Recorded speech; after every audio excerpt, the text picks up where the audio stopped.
अध्यात्म प्रेमी सज्जनों, आज मैं पुनर्जन्म के संबंध में बात करूंगा। पुनर्जन्म के संबंध में किसी ने प्रश्न किया है कि स्वामी जी आप बताने की कृपा कीजिए कि पुनर्जन्म होता है या नहीं। बहुत अच्छा प्रश्न किया है। पुनर्जन्म के संबंध में संसार में कई मत हैं। मतांतर इसके संबंध में चलते रहते हैं। कई धर्म हैं दुनिया में, जैसे इस्लाम, ईसाई, यहूदी। ये तीन धर्म पुनर्जन्म को नहीं मानते हैं। ये तीन धर्म कहते हैं कि व्यक्ति जब मर जाता है, मृत्यु हो जाती है, तो फिर जन्म नहीं होता है। एक ही जन्म मानते हैं ये तीन धर्म, इस्लाम भी, ईसाई भी, यहूदी भी। इस पर बहुत सारी बहस हो सकती है, लेकिन हिंदू धर्म मानता है कि पुनर्जन्म होता है। बौद्ध धर्म भी मानता है, जैन धर्म भी मानता है। इधर लगभग सारे धर्म मानते हैं कि पुनर्जन्म होता है। और इस पर सवाल है कि बहुत सारे लोगों ने, महापुरुषों ने पुनर्जन्म को स्वीकार किया है। मुसलमान, ईसाई और यहूदी का जो कथन है कि पुनर्जन्म नहीं होता है, इसमें 99% बात गलत है। 1% बात उनकी सही हो सकती है। क्यों?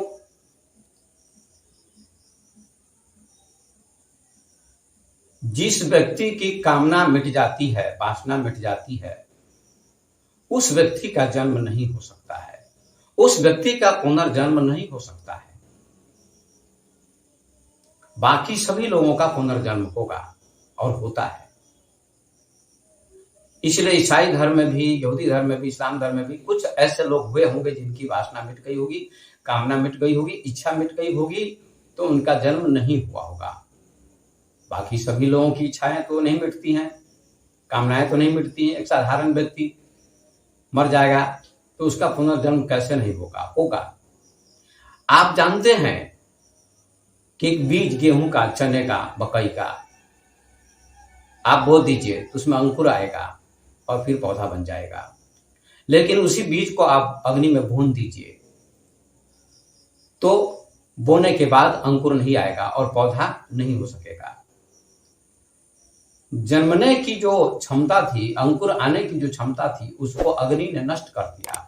अब उस बीज का जन्म नहीं होगा। इसी प्रकार से कुछ लोग होते हैं जिनकी वासनाएं मिट जाती हैं, कामनाएं मिट जाती हैं, इच्छाएं मिट जाती हैं और उनका जन्म नहीं होता है। बाकी सभी लोगों का पुनर्जन्म होता है। इसलिए ईसाई धर्म, यहूदी धर्म और इस्लाम धर्म की जो मान्यता है कि पुनर्जन्म नहीं होता है, यह बात गलत है, सरासर झूठ है।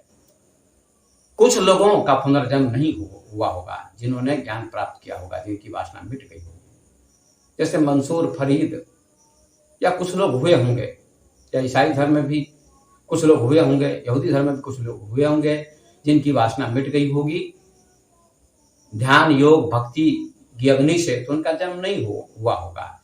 इसलिए कुछ लोगों का पुनर्जन्म नहीं हो सकता है, ये बात सही हो सकती है। बाकी सभी लोगों का जन्म होता है, पुनर्जन्म होता है। अब आइए हिंदू धर्म के आधार पर मैं बताना चाहता हूं। हिंदू धर्म के सारे ज्ञानियों ने, बुद्ध पुरुषों ने कहा है पुनर्जन्म होता है। गीता भी बताती है कि पुनर्जन्म होता है। श्री कृष्ण ने अर्जुन से कहा कि हे अर्जुन, मेरे और तेरे बहुत से जन्म हो चुके हैं। बहुनी में व्यतीतानी जन्मानी तब चा अर्जुन तान्यम व्यत सर्वानी न तुम व्यत परम तप। मेरे और तेरे बहुत से जन्म हो चुके हैं, लेकिन मैं सभी जन्मों की बात जानता हूं, तू नहीं जानता। ये श्री कृष्ण ने अर्जुन से कहा। और हमारे देश में एक अभी आचार्य हैं जिनका नाम प्रशांत है, वे इस बात का खंडन करते हैं कि व्यक्ति का पुनर्जन्म नहीं होता है, समष्टि का पुनर्जन्म होता है। लेकिन इस बात का मैं खंडन करना चाहता हूं। मरने के बाद क्या होता है उनका एक वीडियो है और मैंने बार बार सुना है, सुनते सुनते मेरे कान पक गए और मुझे बर्दाश्त नहीं हुआ। सारे महापुरुषों ने गलत कहा है क्या? समष्टि में कोई जन्म नहीं होता है, समष्टि का कोई जन्म नहीं हो सकता है। समष्टि का अर्थ ही होता है सम, जहां समता होती है, विषमता कभी नहीं होती है, उसका नाम समष्टि है। व्यष्टि में विषमता होती है, व्यष्टि शरीर है। समष्टि न कभी आता है न कभी जाता है, उसमें कोई विकार उत्पन्न नहीं होता है। व्यष्टि में विकार उत्पन्न होता है। जैसे आकाश समष्टि है, आकाश में कोई विकार उत्पन्न नहीं होता है। आकाश न जन्म लेता है न मरता है, लेकिन बादल आता है और जाता है। आचार्य प्रशांत का तर्क बिल्कुल गलत है, 100% गलत है। आकाश न कभी आता है न कभी जाता है, बादल आता है और जाता है। आकाश समष्टि है, सम है, और बादल व्यष्टि है। व्यष्टि का आना और जाना होता है, इसलिए व्यष्टि में ही जन्म होता है। और ये बात तो सभी कहते हैं कि ये शरीर तो जल के मर जाएगा, राख हो जाएगा, लेकिन मन नहीं मरता है। सूक्ष्म शरीर, 3 शरीर होते हैं हमारे शास्त्र में लिखे गए हैं, कहे गए हैं, चर्चा आई है, व्याख्या की गई है। स्थूल सूक्ष्म कारण। स्थूल शरीर तो जल के भस्म हो जाएगा, राख बन जाएगा। सूक्ष्म शरीर जन्म लेता है। सूक्ष्म शरीर का अर्थ होता है मन, 5 ज्ञानेंद्रियां, 5 कर्मेंद्रियां, 5 प्राण, मन बुद्धि, ये 17 तत्व कहलाते हैं। 17 तत्वों से सूक्ष्म शरीर बनता है। सूक्ष्म शरीर मन को ही कहते हैं। और मन बीज की तरह, शरीर तो मर जाता है लेकिन मन नहीं मरता है, और मन ही जन्म लेता है। आत्मा न जन्म लेती है न मरती है, बात तो सभी कहते हैं। और शरीर भी हम मर जाता है, फिर सूक्ष्म शरीर के द्वारा ही शरीर का निर्माण होता है। संत कबीर ने भी बहुत क्रांतिकारी बात की इसके संबंध में, कहा है कि माया मरी न मन मुआ, मरी मरी गया शरीर, आशा तृष्णा न मरी, कह गए दास कबीर। माया नहीं मरती है, मन नहीं मरता है, वासना नहीं मरती है, तृष्णा नहीं मरती है, शरीर बार बार मर जाता है। शरीर बार बार मरता है, जन्म लेता है। ये शरीर क्या है? व्यष्टि है। शरीर का ही जन्म होता है, शरीर की ही मृत्यु होती है। ये बात सही है कि ये शरीर तो मर जाता है, लेकिन शरीर बनता कहां से है? शरीर तो मन से ही बनता है। मन तो बीज है, और शरीर क्या? वृक्ष है। बीज नहीं होगा तो वृक्ष कहां से आएगा? इसलिए सूक्ष्म से स्थूल की उत्पत्ति होती है। तो मन बीज है, मन ही जन्म लेता है, और मन फिर शरीर धारण करता है। मन में ही वृक्ष समाया है। जैसे बीज में वृक्ष समाया होता है, पत्ते भी समाये होते हैं, फूल भी समाये होते हैं, डाली भी समाई होती है, सारे समाहित होते हैं, समाये हुए होते हैं, लेकिन दिखाई नहीं पड़ते हैं। जब उस बीज को खेत में डाला जाएगा, सिंचाई की जाएगी, तो अंकुर आएगा, पत्ते आएंगे, डालियां आएंगी, फूल आएंगे, ये सारे विकसित होंगे। इसी प्रकार से मन बीज है, और बीज में सब कुछ समाहित है, शरीर होने की क्षमता। इसलिए मन नहीं मरता है, मन वही रहता है। स्वामी विवेकानंद ने कई बार कहा है कि शरीर तो मर जाता है, शरीर की मृत्यु हो जाती है, लेकिन जन्म जन्मांतर का संस्कार वही रहता है, मन तो वही रहता है। जरा सोचिए, शरीर की 4 अवस्थाएं होती हैं। मैं ये कहना चाहता हूं, ये दर्शन का विषय है, जीवन का विषय है। शरीर वही रहता, शरीर की 4 अवस्थाएं होती, बचपन, किशोर अवस्था, जवानी अवस्था और वृद्धावस्था, लेकिन मन तो वही रहता है। मन नहीं बदलता है, मन नहीं बदलता है, मन वही रहता है। इसलिए शरीर से मन निकलता है। जैसे मान लीजिए आत्मा आकाश के समान है, व्यापक है, और शरीर घड़े के समान है। घड़े में पानी रखा हुआ, घड़े में आकाश भी है और घड़ा है। घड़ा फूट जाएगा तो पानी बाहर हो जाएगा, लेकिन आकाश बाहर नहीं होगा। आकाश तो ज्यों का त्यों है। घड़ा है तब भी, नहीं था तब भी, आकाश ज्यों का त्यों है। ऐसे आकाश का कोई परिवर्तन नहीं होता, आकाश का कोई जन्म नहीं होता है। असली उदाहरण आकाश का है, सागर का नहीं है। ये गलत उदाहरण है। आकाश का उदाहरण, असली उदाहरण है परमात्मा से, कि आकाश में कहीं आता है न कहीं जाता है। आकाश में कोई लहर उत्पन्न नहीं होती है। ये बेवकूफ बनाने के लिए आचार्य प्रशांत लोगों को बेवकूफ बनाते हैं और सागर का उदाहरण देते हैं। आकाश की उपमा दी गई है परमात्मा से। परमात्मा आकाश की तरह है, अंदर बाहर एक रस, जो चेतन भरपूर, विभुन समसो ब्रह्म है, नहीं अरे नहीं दूर। अगर वेदांत के जानने वाले होंगे तो वेदांती विद्वान भी इस बात को सुने। विचार सागर नामक एक ग्रंथ है, निश्चल दास ने लिखा है विचार सागर की रचना की, जो वेदांती थे, परम वेदांती। उन्होंने कहा कि परमात्मा बाहर भीतर एक रस है, अंदर बाहर एक रस, जो चेतन भरपूर, चेतन भरपूर है, अंदर भी बाहर भी, शरीर के अंदर भी शरीर के बाहर भी। विभुन समसो ब्रह्म है, नहीं अरे नहीं दूर। परमात्मा विभु है, व्यापक है, आकाश की तरह। जैसे आकाश बाहर भी है भीतर भी है, ऐसे परमात्मा बाहर भी है भीतर भी है। शरीर पे घड़ा है, शरीर के घड़े में भी आत्मा है, बाहर भी आत्मा है। संपूर्ण ब्रह्मांड में इसका नाम परमात्मा है, विभु है।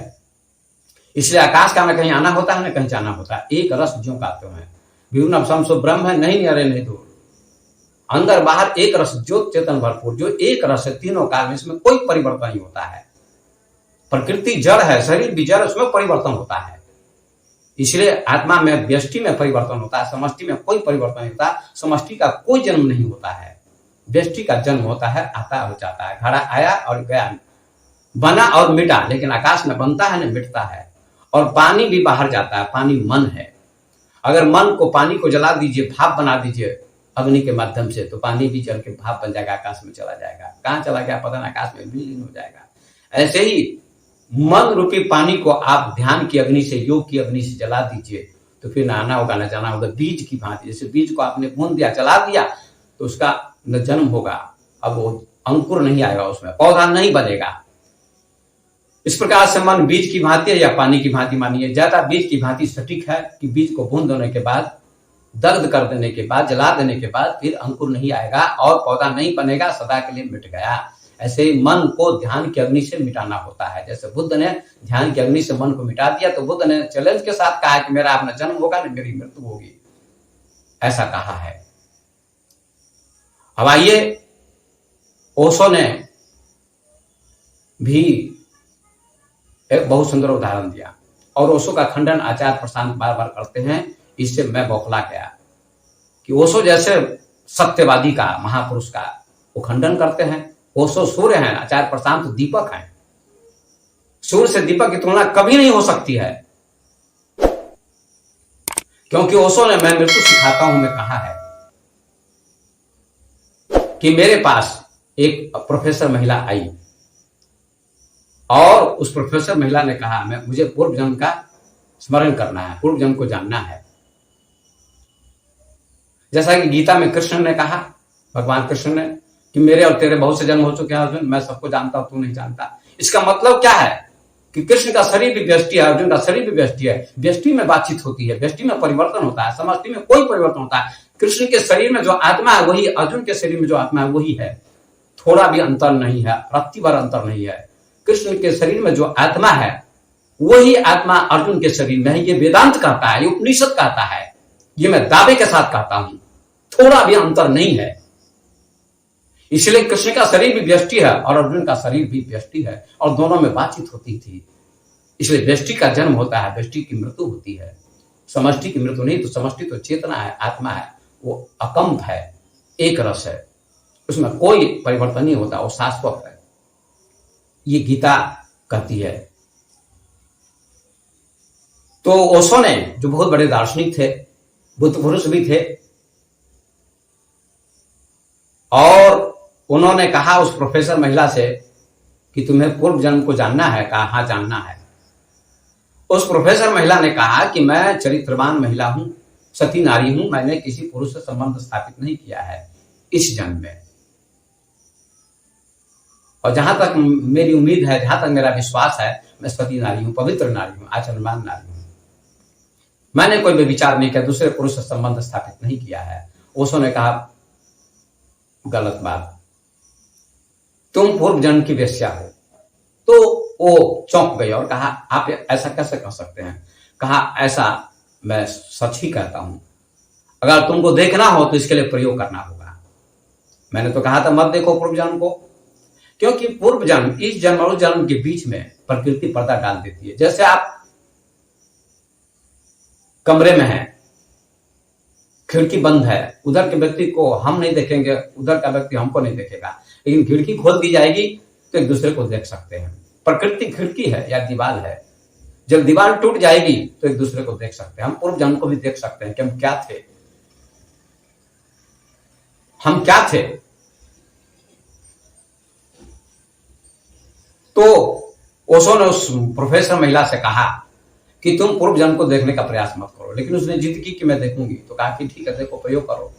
तो मैं मृत्यु सिखाता हूं नामक पुस्तक में उन्होंने वर्णन किया है कि 15 दिन मैंने प्रयोग करवाया उस महिला से, 15 दिन ध्यान का प्रयोग उसने किया।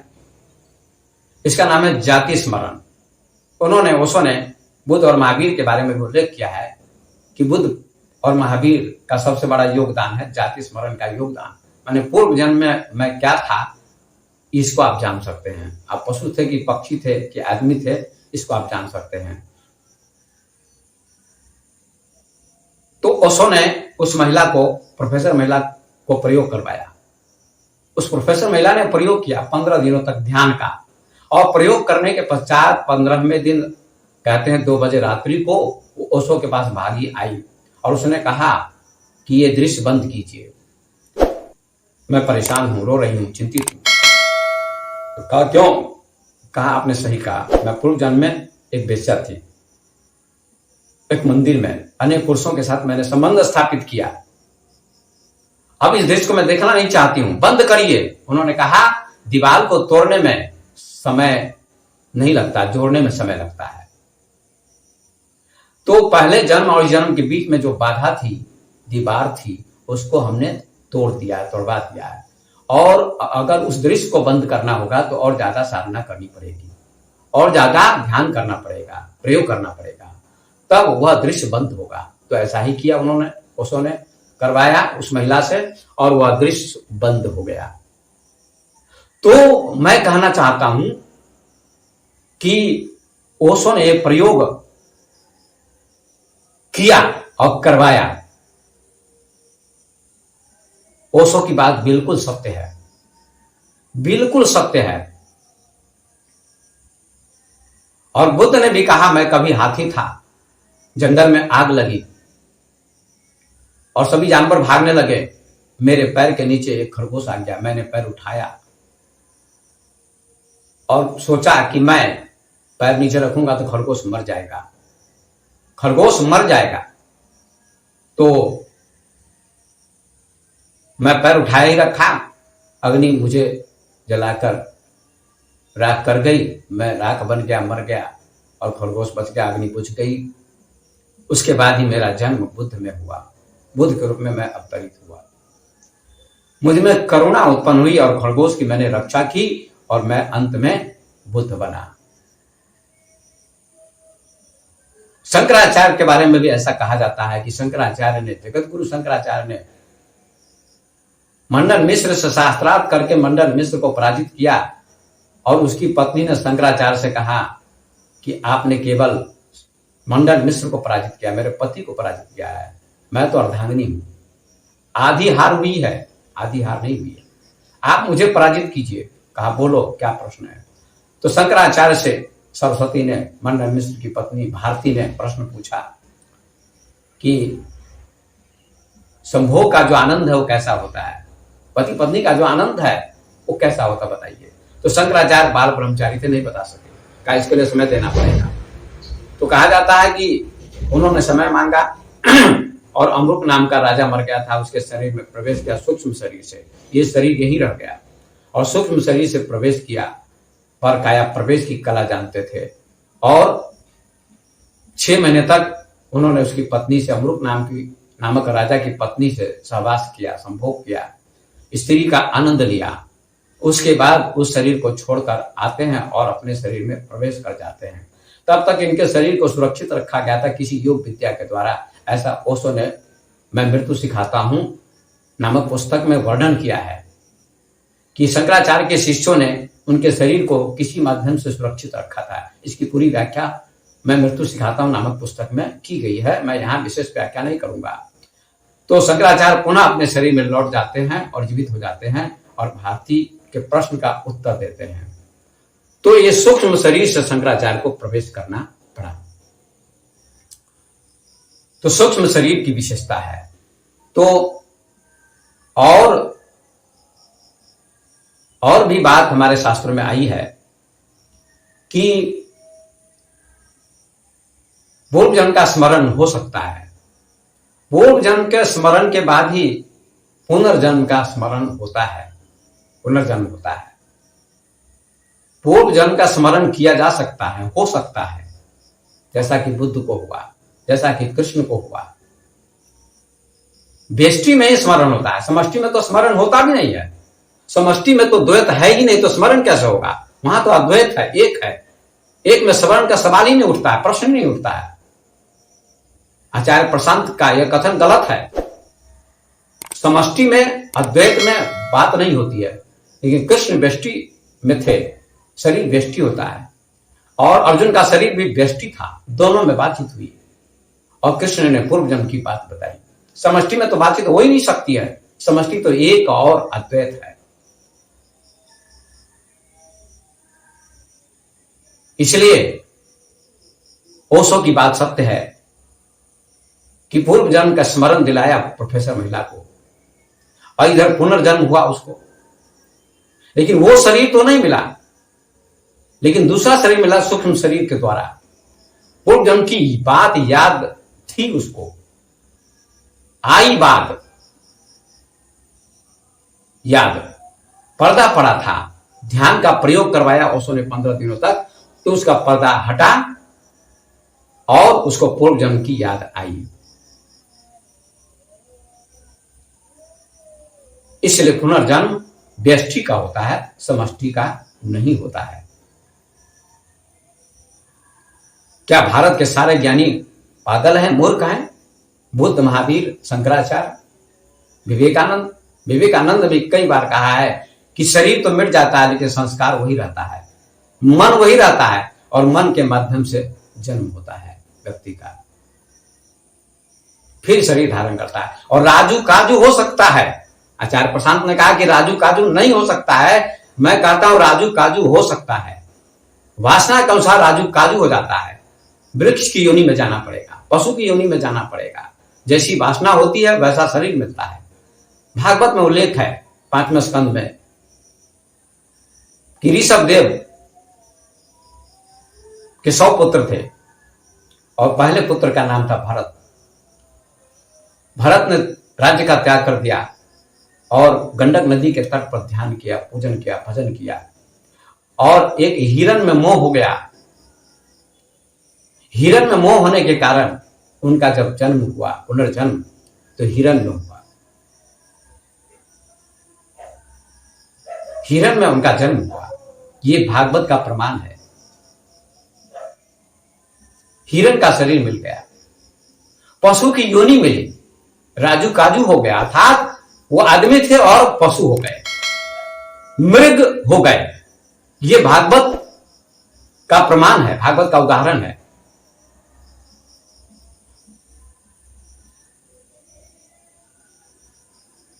और गीता के 8वें अध्याय में श्री कृष्ण ने अर्जुन से कहा कि अंत काल में जो मेरा स्मरण करते हुए शरीर का त्याग करेगा वो मुझे प्राप्त होगा। मुझे का मतलब क्या है? मुझे का मतलब शरीर नहीं, कृष्ण का शरीर नहीं, माने परम सत्य में विलीन हो जाएगा, अस्तित्व में विलीन हो जाएगा। कृष्ण का अर्थ होता है समष्टि चेतना, अस्तित्व उसमें विलीन हो जाएगा।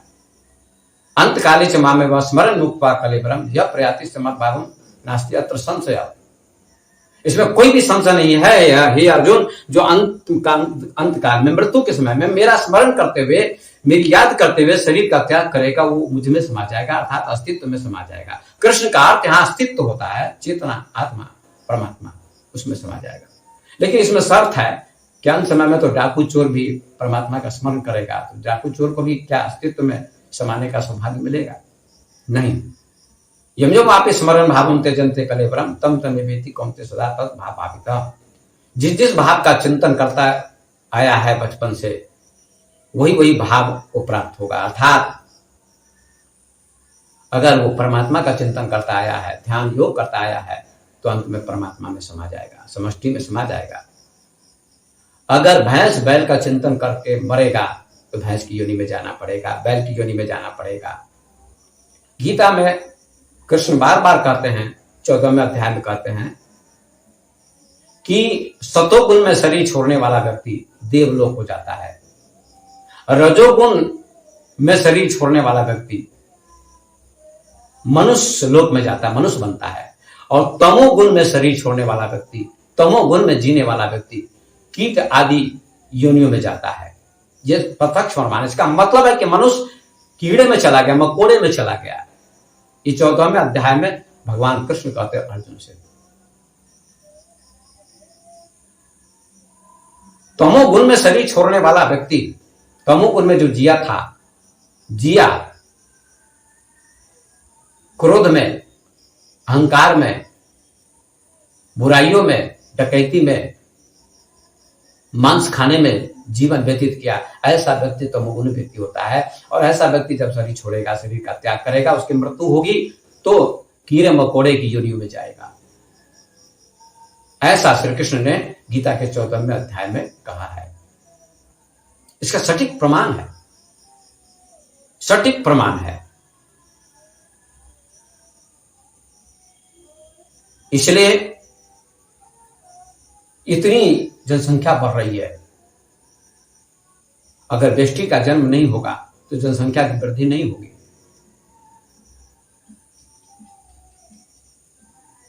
और एक जगह आचार्य प्रशांत ने ओशो को झूठा कहा कि ओशो झूठ पर झूठ बोलते हैं। मैं सच बोलता हूं, ये बिल्कुल झूठ बात है आचार्य प्रशांत की। ओशो कभी झूठ नहीं बोले। ओशो ने एक बार कहा कि मैंने जीवन में 3 बार झूठ बोला है, फिर अमृत की बूंद पड़ी में, वो भी किसी कारणवश, लेकिन लोगों को ठगने के लिए नहीं। और ओशो सदैव सत्य बोलते थे। मैं समझता हूं पृथ्वी पर इतना सत्य बोलने वाला कोई पैदा नहीं हुआ, लेकिन आचार्य प्रशांत को डर लगता है ओशो से, ओशो का नाम बोलने में। और उनके भक्त कहते हैं संसार के इतिहास में सबसे बड़े आचार्य प्रशांत नहीं, संसार के इतिहास में सबसे बड़े आचार्य ओशो हैं। मुझे कोई भय नहीं है, मैं सत्य कहता हूं।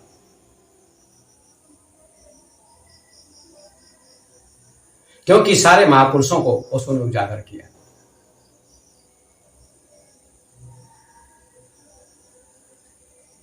और ओशो सत्य बोलने के कारण ही तो उनको अमेरिका में कष्ट दिया गया, भारत में कष्ट दिया गया, उनकी आलोचना हुई, उनकी निंदा हुई। इतना सत्य बोलने वाला आज तक पृथ्वी पर पैदा नहीं हुआ। सत्य बोले कबीर भी, सत्य बोले बुद्ध भी, सत्य बोले महावीर भी, सत्य बोले सुकरात भी, सत्य बोले और भी कई लोग, लेकिन ओशो ने 100% सत्य का उच्चारण किया। आज सम्मान पाने के लिए आचार्य प्रशांत जितना राजनेता को उन्होंने फटकारा, ओशो ने उतना आचार्य प्रशांत कई जन्मों में भी फटकार नहीं सकते। अमेरिका के राष्ट्रपति को कौन फटकार सकता है? दावे के साथ कहा ओशो रजनीश ने रीगन को कि तुम अपने व्हाइट हाउस में बुलाओ या मेरे मंच पर आओ और सारे पोप पादरियों को बुलाओ। यदि मैं हार गया तो तुम्हारा ईसाई धर्म स्वीकार कर लूंगा, और मैं जीत गया तो अमेरिका मेरी मुट्ठी में होगा। लेकिन राष्ट्रपति भी उनके सामने में नहीं आए, और न कोई पोप पादरी आया। ऐसा चैलेंज के साथ ओशो ने राष्ट्रपति को कहा था, चैलेंज किया था, चुनौती दी थी राष्ट्रपति रीगन को, और भारत के साधु संतों को भी उन्होंने कहा, सत्य कहा।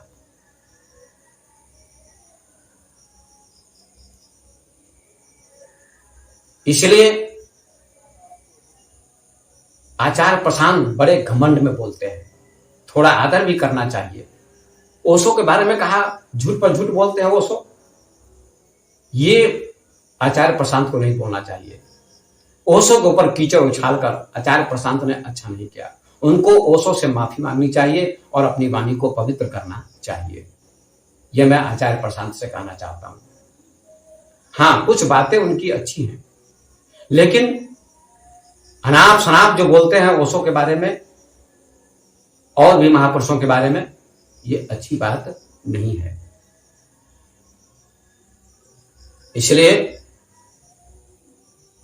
हमारा सनातन धर्म कहता है कि पुनर्जन्म होता है और व्यष्टि का पुनर्जन्म होता है, समष्टि का पुनर्जन्म कभी नहीं होता है। स्वामी विवेकानंद ने भी ज्ञान योग नामक पुस्तक में कहा है, प्रवचन के माध्यम से उल्लेख किया है कि जब लहर नहीं थी तब भी सागर था, और लहर है तब भी सागर है। इसका मतलब संसार नहीं था तब भी परमात्मा था, और संसार है तब भी परमात्मा है। संसार का आना जाना होता है, परमात्मा का आना जाना कहां होता है? कबीर ने भी कहा है, आवे न जावे मरे न जीवे, सो निज पीव हमारा हो। न आता है न जाता, वही मेरा पीव है, परमात्मा है। 184 भरम के पौ पर अटका आए, अब की पासा न पड़े फिर 84 जाए। 84 लाख योनियों में भ्रमण करने के बाद मनुष्य का शरीर मिलता है। इसका मतलब कभी कुत्ते की योनि मिली, कभी बिल्ली की योनि मिली, वासना के अनुसार मिलती है। ये मेरा भी अनुभव है। इसलिए गीता सत्य है, ओशो सत्य है, भागवत सत्य है, लेकिन आचार्य प्रशांत जो कहते हैं पुनर्जन्म व्यष्टि का नहीं होता, समष्टि का होता है, और सागर का उदाहरण दिया है, ये गलत उदाहरण है। सही उदाहरण आकाश का है। आकाश का न कभी जन्म होता है न मृत्यु होती है। आकाश न आता है न कहीं जाता है। एक रस ज्यों का त्यों बना रहता है। ज्यों जो त्यों काल एक रस रहा ही, जो तीनों काल में एक रस रहता है, जिसमें कोई परिवर्तन नहीं होता, रूपांतरण नहीं होता, चेंजिंग नहीं होती, वह आकाश की भांति परमात्मा है, सत्य है, चेतना है। और प्रकृति में परिवर्तन होता है। शरीर प्रकृति है, शरीर व्यष्टि प्रकृति है, और संसार समष्टि प्रकृति है। तो शरीर में ही परिवर्तन होता है और प्रकृति में ही परिवर्तन होता है, लेकिन चेतना में कोई परिवर्तन नहीं होता है। अगर परिवर्तन हो गया चेतना में तो चेतना नहीं है।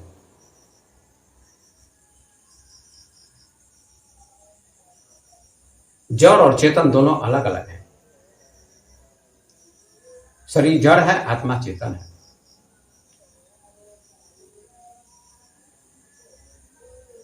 इसलिए मैं कहना चाहता हूं श्रोतागणों से कि इस पर चिंतन करें, और आचार्य प्रशांत से भी मैं कहना चाहता हूं कि सब पर कीचड़ मत उछालें, ओशो पर कीचड़ मत उछालें, और बुद्ध पर भी कीचड़ मत उछालें, क्योंकि बुद्ध ने कहा है मैं कई जन्मों की बात जानता हूं। उसके लिए विधि है। ओशो ने जितनी विधियों का आविष्कार किया है उतनी विधियों का आविष्कार किसी ने भी नहीं किया है। हालांकि और भी महापुरुषों का ओशो ने सम्मान किया है। शंकराचार्य का सम्मान किया है, बुद्ध का सम्मान किया है, सबका सम्मान किया है। लेकिन जहां तक खंडन की बात है, जैसे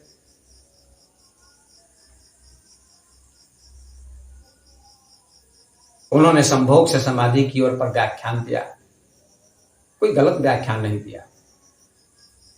संभोग में ही अटके रहना अच्छी बात नहीं है, समाधि की ओर चलो, ये सही कहा है। संभोग क्या है? छत है, सीढ़ी है।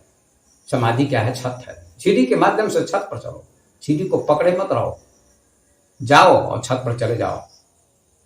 रास्ता है, रास्ते के माध्यम से चलो, मंजिल पर चले जाओ, रास्ता छूट जाएगा।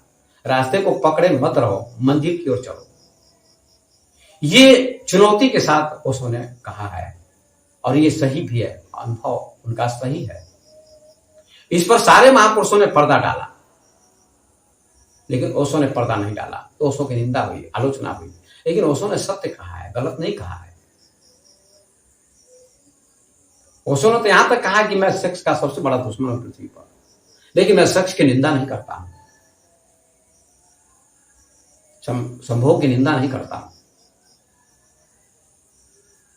लेकिन संभोग से ऊपर उठना है, समाधि की ओर चलना है, ऐसा उन्होंने कहा है। इसकी व्याख्या आज मैं ज्यादा नहीं करूंगा, दूसरे वीडियो में मैं जाता इसकी व्याख्या करूंगा। तो मैं कहना चाहता हूं कि आचार्य प्रशांत बार बार कहते हैं कि व्यष्टि का जन्म नहीं होता है। अहंग वृत्ति क्या है?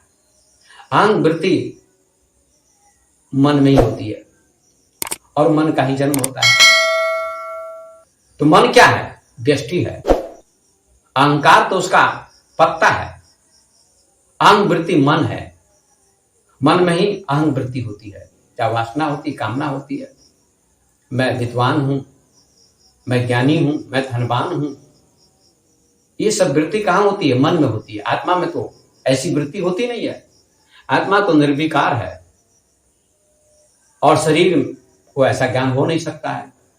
तो बीच में माध्यम मन है। मन में ही वासना होती है, कामना होती है, इच्छा होती है और अहंकार भी पता लग जाता है। तो मन का ही जन्म होता है। मन मिट जाए तो अहंकार भी मिट जाएगा। तो मन क्या है? व्यष्टि है, समष्टि नहीं है। याद रखिए आप लोग, मन समष्टि नहीं है, व्यष्टि है। आत्मा समष्टि है, आत्मा व्यष्टि नहीं है। शरीर भी व्यष्टि है।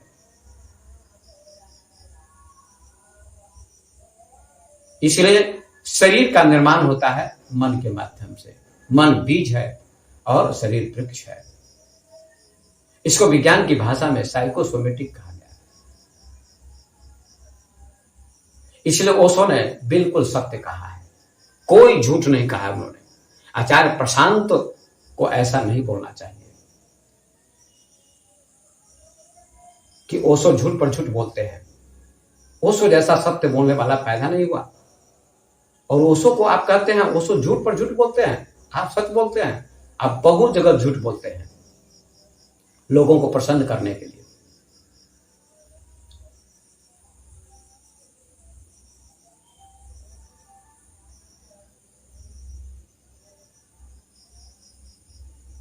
इसलिए ओशो ने कहीं झूठ का सहारा नहीं लिया।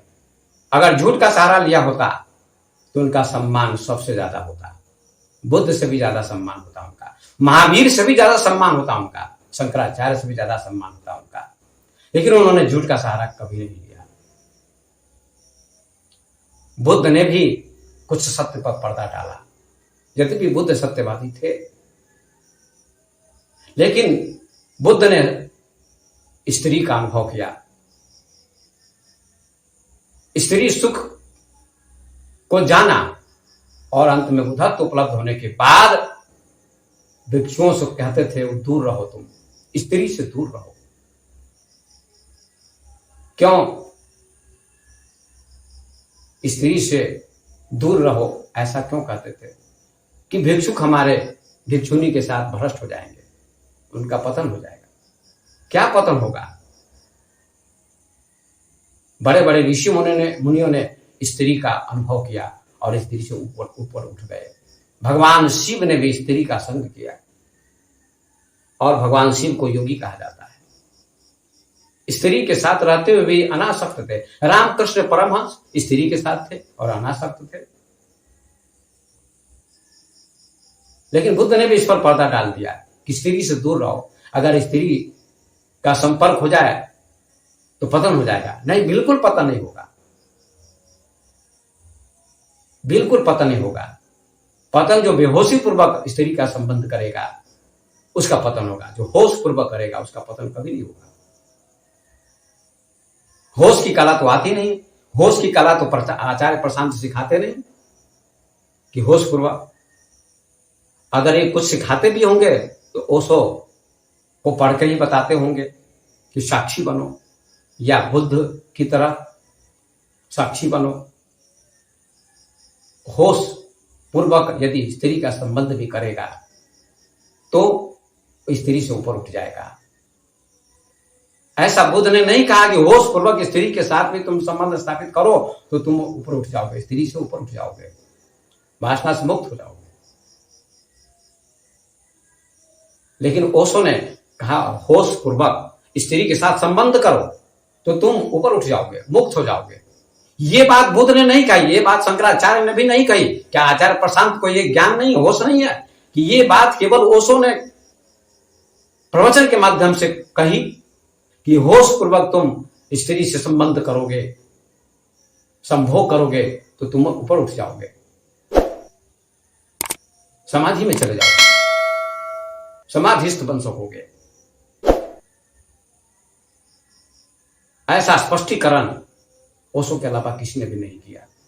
ज्ञान की बात तो की भगवान शंकराचार्य ने, चरम शिखर की बात की, आकाश की बात की शंकराचार्य ने, बुद्ध ने आकाश की बात की, महावीर ने आकाश की बात की, आकाश की ऊंचाइयों को छुआ, स्पर्श किया उन लोगों ने। लेकिन नींव का खंडन किया। नींव नहीं होगी तो दीवार कहां होगी, छत कहां होगी, स्वर्ण शिखर कहां होगा।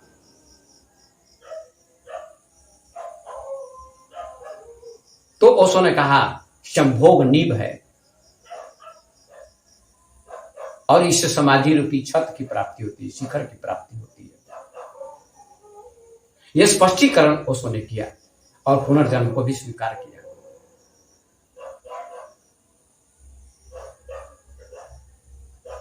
इसलिए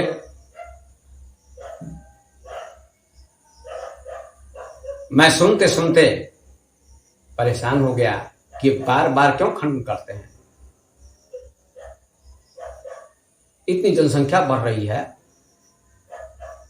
अगर पुनर्जन्म नहीं होगा तो जनसंख्या क्यों बढ़ रही है। और व्यष्टि का ही पुनर्जन्म होता है, समष्टि का पुनर्जन्म नहीं होता है।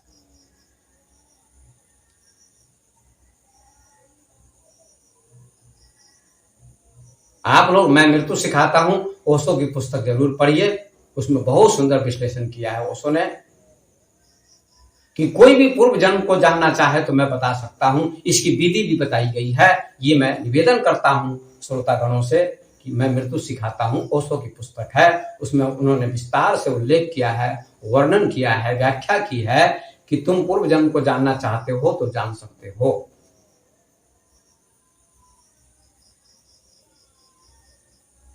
हमारे कितने जन्म हो चुके हैं इसको भी तुम जान सकते हो।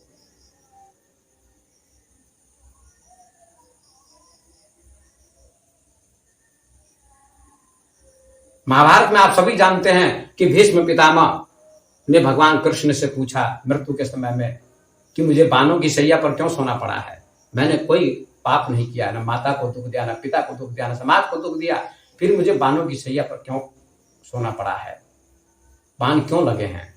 और मैं 69 जन्मों की बात जानता हूं, ऐसा भीष्म पितामह ने कहा। तो श्री कृष्ण ने कहा हे पितामह, आप 69 जन्मों की बात जानते हैं और उससे पहले की बात 70वें जन्म की बात को तो नहीं जानते। कहा नहीं जानता हूं। तो आप 70वें जन्म में कहीं जा रहे थे, आपके हाथ में डंडा था, अधमरा सांप था, किसी ने सांप को मारा होगा, आधा मर गया था, आधा जिंदा था, अर्थात मतलब मरने के करीब था, मरा नहीं था, उसी को अधमरा कहते हैं। मरे हुए के समान था लेकिन था जीवित। उसको आपने उठाया और फेंक दिया, और एक बेल का पेड़ कटा हुआ था जो सूखा था, उसमें कांटे होते हैं, उसी बेल के पेड़ पर वह सांप जाकर गिरा, उसके पूरे शरीर में कांटे बिध गए, छिद गए, और छटपटा छटपटा कर उसने प्राणों का त्याग किया। उसी का परिणाम आपको भोगना पड़ रहा है।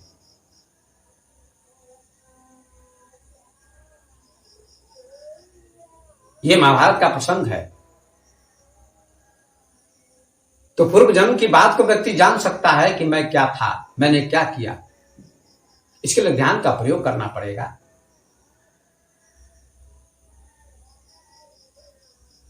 मीरा भी पूर्व जन्म को जानती थी, ऐसा वर्णन है। बुद्ध जानते थे, महावीर जानते थे, कई लोग जानते थे। अभी भी पेपर में कहीं कहीं निकलता है, कोई कोई बच्चा कहता है मैं फला घर में पैदा हुआ था, मेरे माता पिता फला हैं। ऐसा प्रमाणित कई बार किया गया है। और ओशो ने ही मैं मृत्यु सिखाता हूं नामक पुस्तक में वर्णन किया है कि एक लड़की ने पूर्व जन्म की सारी बातें बता दी कि मेरा जन्म फला गांव में हुआ था, ऐसा सा मेरा घर है, बचपन में मैं ऐसी थी। सारी चर्चा उसने की है, उस लड़की ने की, सारी बातें बताई लोगों को। जहां दोबारा उसका जन्म हुआ उन लोगों को उसने सारी बातें बताई पूर्व जन्म की। इसका मतलब पुनर्जन्म होता है और पूर्व जन्म की बात याद होती है। तो मैं अपनी वाणी को मैं विराम देता हूं। ब्रह्मा कुमारी एक संस्था है बहुत बड़ी, उसका भी कथन है कि धान का बीज धान होता है, गेहूं का बीज गेहूं होता है, मकई का बीज मकई होता है। ऐसे ही मनुष्य मनुष्य ही होगा, मरेगा तो मृत्यु होने के बाद। मनुष्य पशु पक्षी में नहीं जाएगा। नहीं, ये बात गलत है। वासना के अनुसार पशु में जाएगा, क्योंकि कबीर झूठे नहीं। कबीर ने कहा लख 84 भरम के पांव पर अटका आए, अब की पासा ना पड़े फिर 84 जाए। 84 लाख योनियों में भ्रमण करने के बाद तुमको मनुष्य का शरीर मिला है, और इस बार तुम अगर आत्मा को नहीं जानोगे, वासना नहीं मिटेगी, तो फिर तुमको 84 लाख योनियों में जाना पड़ेगा, पशु पक्षियों में जाना पड़ेगा। ये कबीर ने कहा है। तुलसीदास जी ने भी रामायण में लिखा है, रामचरितमानस में लिखा है कि आकर 4 लाख 84 योनि भ्रमत जीवा विनाशी, फिरत सदा माया के प्रेरे, काल कर्म स्वभाव गुण घेरे। 4 खानी 84 लाख योनियों में भ्रमण करने के बाद मनुष्य का शरीर मिलता है, ऐसा तुलसीदास ने भी लिखा है। क्या इन महापुरुषों की बातें झूठी हैं? क्या कबीर की बात झूठ है? क्या तुलसी की बात झूठ है? क्या भागवत की बात झूठ है कि ऋषभ देव के बड़े पुत्र भरत का जन्म मृग योनि में हुआ? अंतिम समय में, मरते समय में उनकी वासना मृग योनि में थी। मृग का पालन करते करते मृग में उनकी दृष्टि हो गई, तो उनका जन्म मृग में हुआ, हिरण में हुआ, योनि बदल गई। राजू से काजू हो गया। आचार्य प्रशांत कहते राजू काजू नहीं हो सकता है, हो सकता है, राजू ही तो काजू हो गया, अर्थात मनुष्य मृग योनि में चले गए भरत जी। ये राजू का काजू होना ही तो हो गया सिद्ध।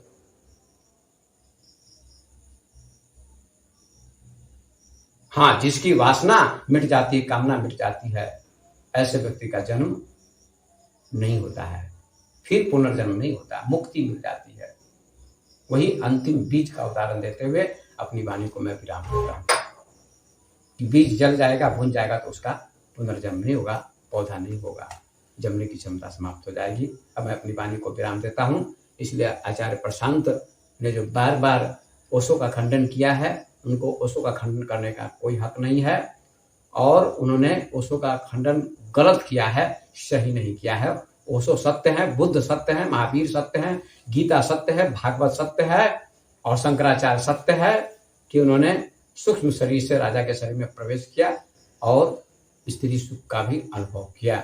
इसलिए सूक्ष्म शरीर व्यष्टि है और व्यष्टि का ही जन्म होता है और मृत्यु होती है। आत्मा की मृत्यु नहीं होती है, न जन्म होता है। इसलिए शरीर, मन से ही शरीर की उत्पत्ति होती है, मन बीज है। तो सज्जनों, मैं अपनी वाणी को अब मैं विराम देता हूं। पुनर्जन्म होता है, इसका यही अर्थ है।